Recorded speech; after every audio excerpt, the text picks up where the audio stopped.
Hablemos ahora del sentido geométrico de la derivada. Nosotros sabemos de que en los reales la derivada tiene el sentido de ser la tangente a una curva. ¿Está bien? Entonces vamos a ver cómo es que esto se traslada al campo de los complejos. Si es lo mismo, no es lo mismo o en qué varía. Entonces lo primero, vamos a decir nosotros que f de z es analítica. Si es analítica, es derivable, ¿está bien? En alguna región G. Eso es lo primero que nosotros tenemos. Luego, elegimos un punto z sub 0 que pertenece a G. Jóvenes, nosotros no podemos inicialmente hablar en toda la región, siempre evaluamos en un punto y después expandimos. Entonces, y hallemos la derivada f' evaluado en S sub 0. ¿Está bien? Está claro, ¿no? Simplemente hacemos esto.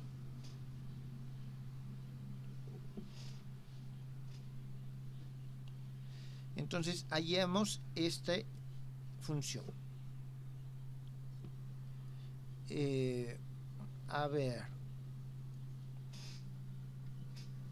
Ahora, vamos a hacer lo siguiente. Tracemos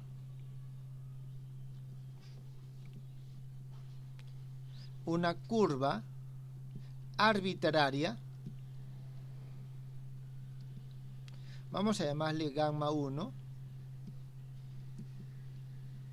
por ese punto z sub 0.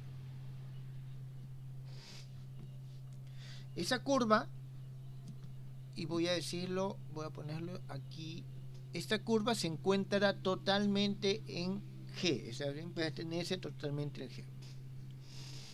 Entonces, vamos a ver lo siguiente.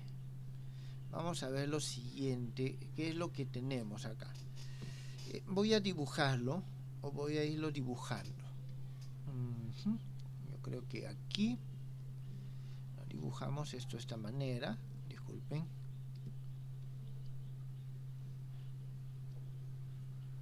Este va a ser nuestro plano X, Y. Este es el punto Z igual a 0. Tenemos nosotros entonces nuestro punto. Voy a decir que este es el punto Z sub 0. Y voy a trazar una línea arbitraria que pasa por ahí. A ver, disculpen. Esto vamos a moverlo un poquito hacia aquí arriba. Y voy a trazar la línea. La línea es esta, digamos. Entonces, esta línea está pasando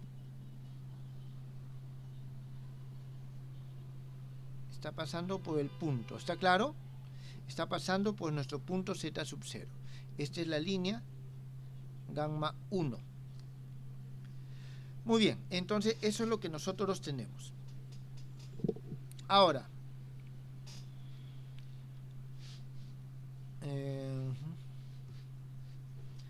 a ver, aquí lo que vamos a tener es lo siguiente. A ver, ¿cómo se los explico un poco mejor?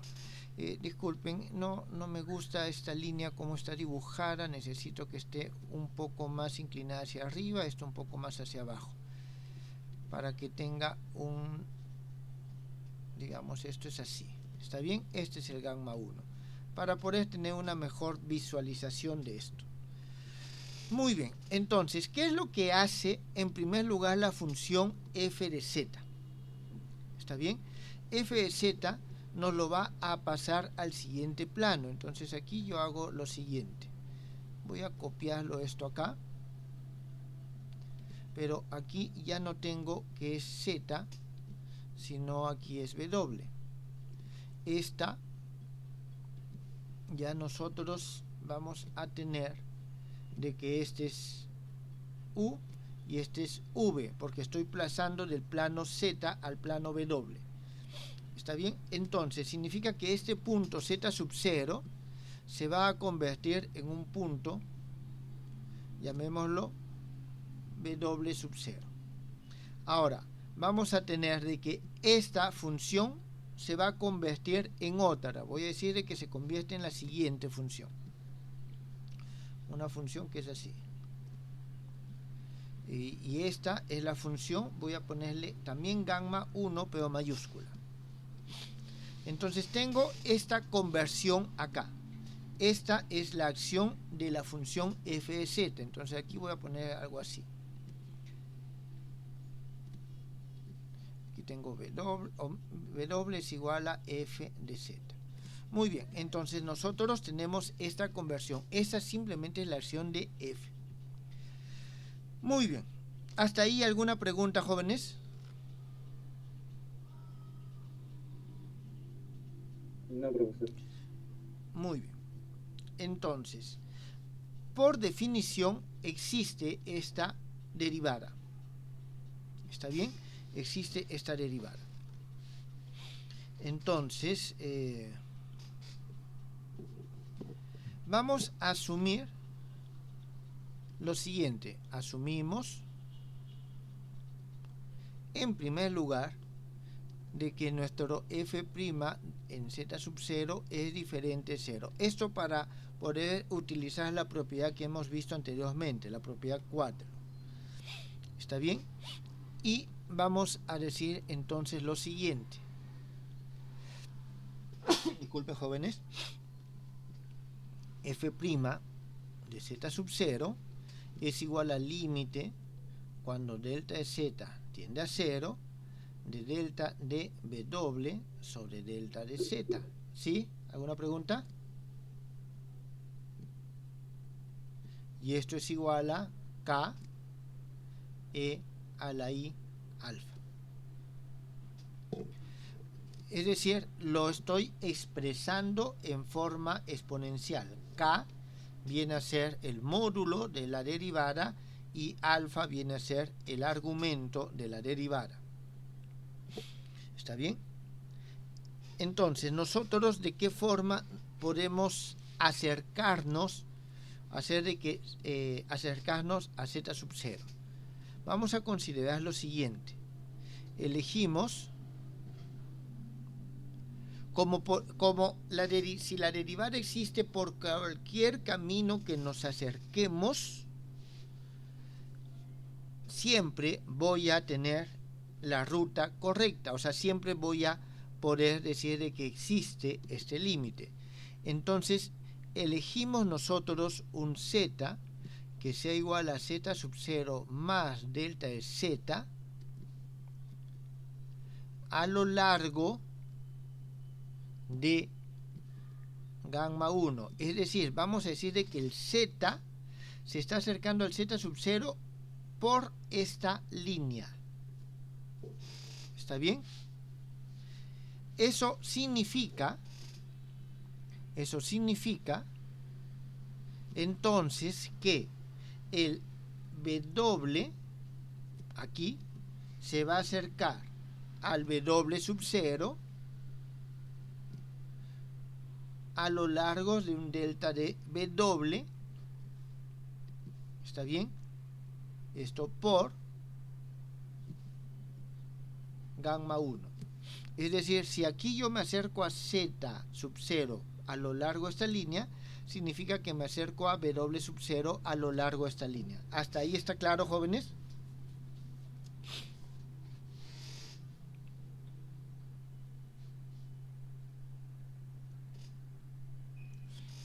Entonces, significa, a ver, voy a hacer lo siguiente. Esto voy a expresarlo así.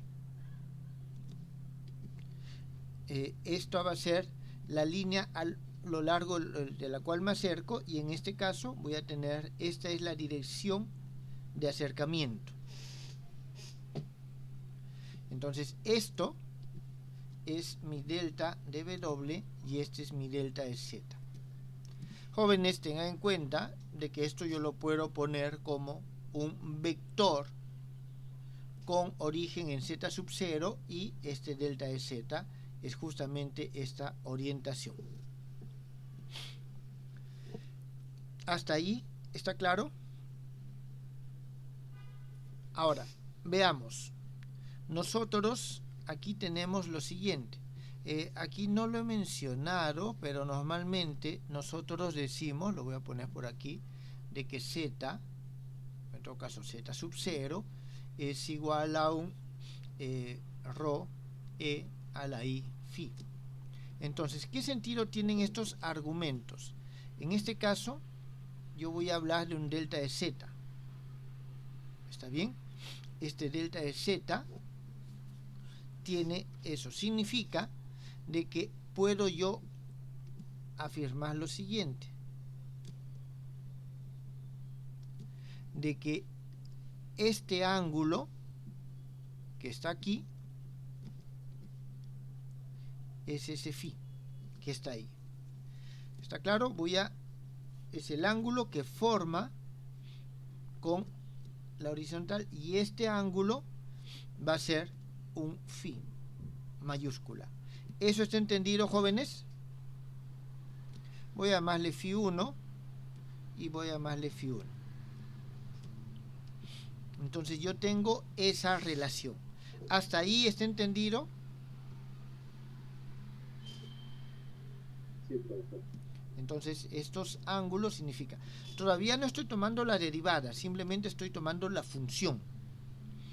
¿Está bien? Entonces los ángulos que forman estos delta de z o delta de w tienen, sus argumentos tienen un sentido físico bastante definido. ¿Está bien? Y sus módulos nos dan la longitud de estos vectores. Los módulos nos dan la longitud de esos vectores. Muy bien. Ahora vamos a ver lo siguiente. ¿Qué es lo que pasa cuando el delta de z tiende a 0?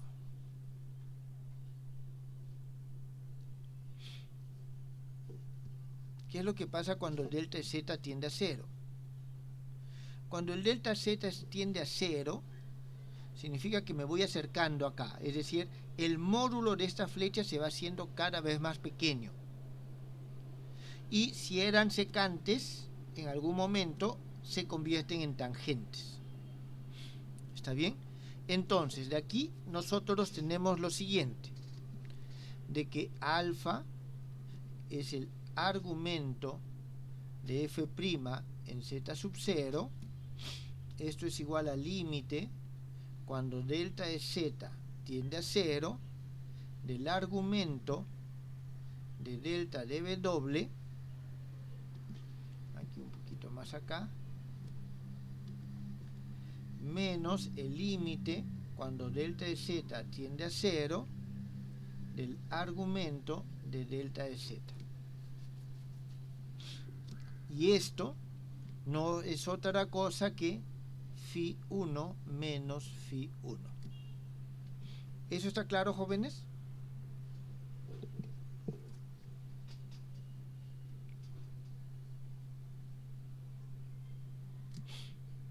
Entonces, esto es lo que nosotros tenemos en este caso. Tengan en cuenta, estamos hablando de formas exponenciales y cuando yo divido esto, estoy teniendo módulo de delta omega e a la i phi 1 sobre módulo de dtz e a la i alfa o phi 1. Entonces esto es delta de omega sobre delta de z e a la i phi 1 menos phi 1. Esto debe de tender a ¿qué cosa? Al k, y esto debe de tender a e a la i alfa. Por eso es de que nosotros tenemos que al momento que pasamos el límite tenemos esta relación. ¿Esto quedó entendido, jóvenes?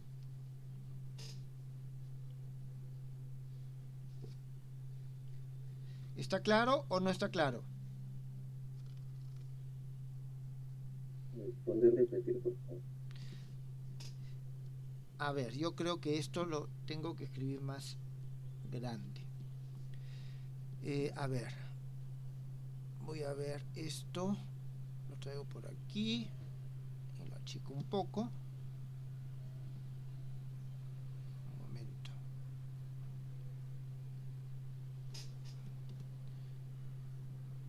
Déjeme esto también pasarlo por acá. Esto un poquito más aquí. Listo. Entonces tengo este esquema y antes de ver esto vamos a ver lo siguiente. F' de z no es otra cosa que el límite cuando delta de z tiende a 0 de delta de omega sobre delta de z. Y esto es igual al límite cuando delta de z tiende a 0, y esto no es otra cosa que el módulo de delta de omega por e a la i phi 1, que es este ángulo, que es el delta de omega, dividido sobre delta o el módulo de delta de z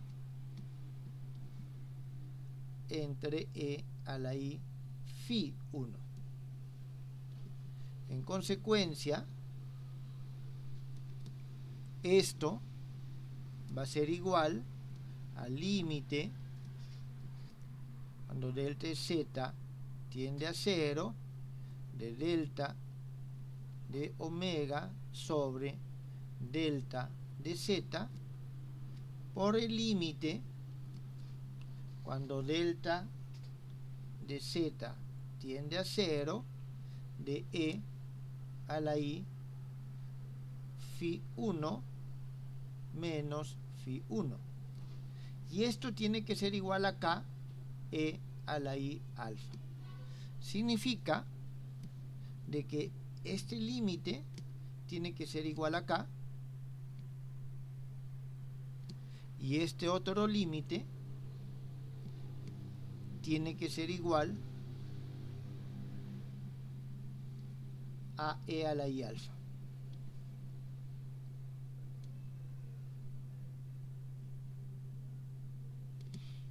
Entonces, dado que el e no se toma límite, este límite se traslada acá arriba y significa que el límite de esta diferencia tiene que ser igual a alfa. Alfa, ¿qué cosa es? El argumento de phi prima va a ser igual al límite de los argumentos. ¿Está claro? ¿Y cuáles son los límites? En todo caso, de los argumentos, estos ángulos. Eso es lo que nosotros tenemos aquí.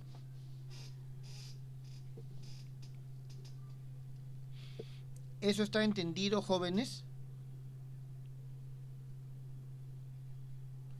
Muy bien. Entonces, aquí todavía nos falta algo.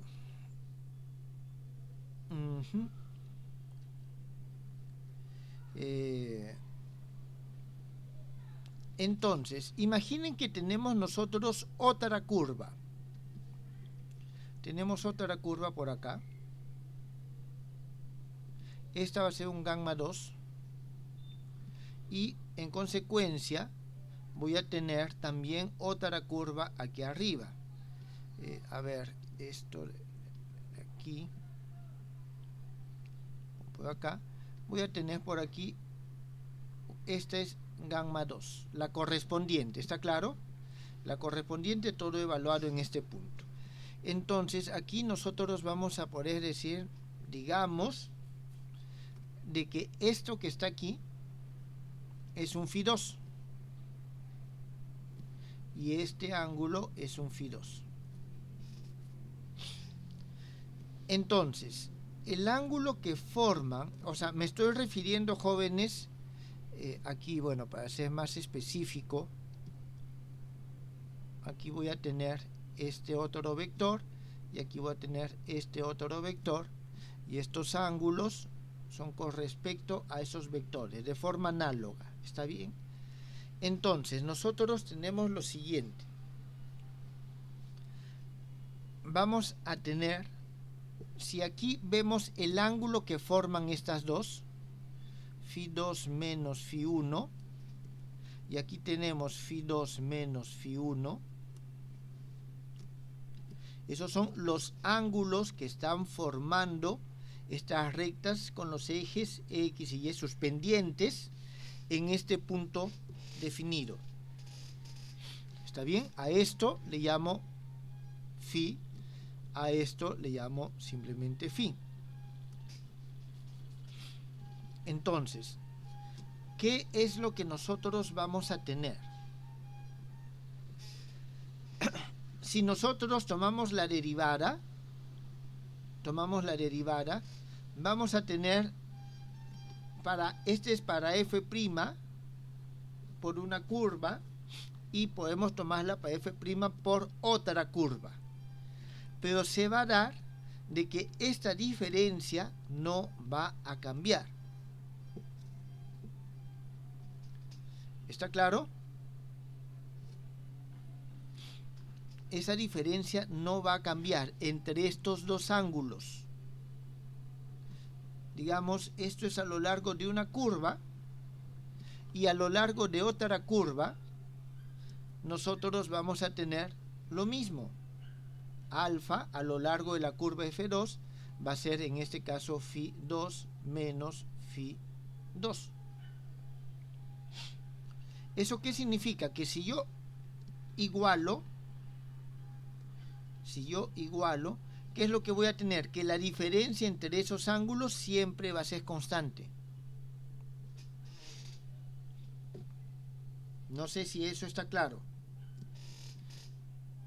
Entonces, nosotros de aquí podemos sacar de que Φ siempre es igual a Φ, teniendo en cuenta que estos son estas dos diferencias.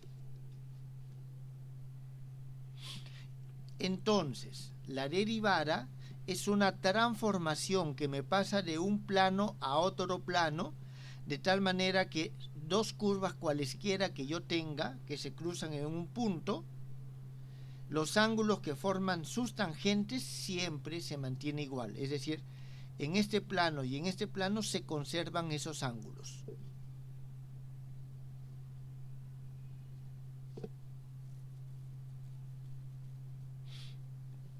¿Eso está claro, jóvenes?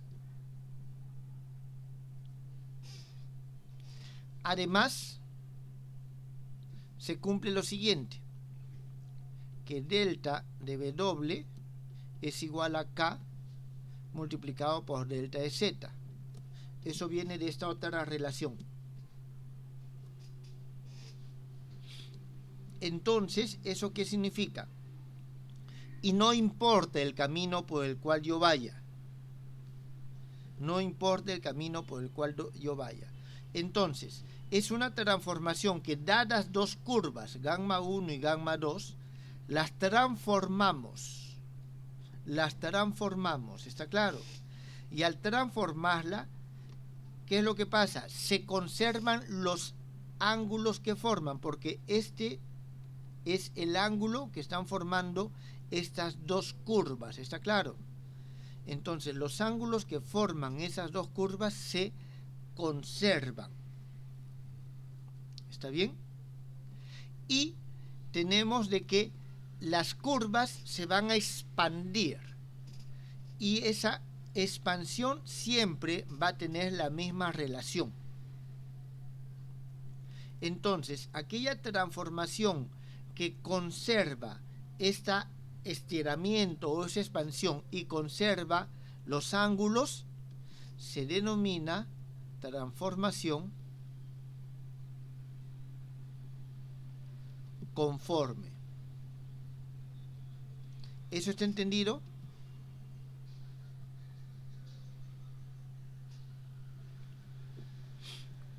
Entonces, nosotros tenemos que la derivación lo que hace es nos realiza una transformación conforme en estos planos.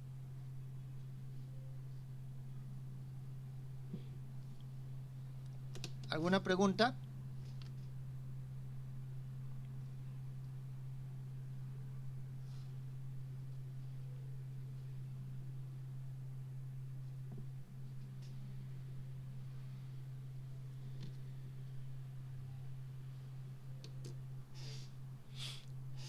Entonces nosotros tenemos que con la derivada, y cuando hablamos de la derivada nos estamos refiriendo por el hecho de las tangentes, ¿está claro? Es una transformación que nos va a mantener el estiramiento, la extensión, y nos va a mantener el ángulo entre dos curvas, y eso es una transformación conforme.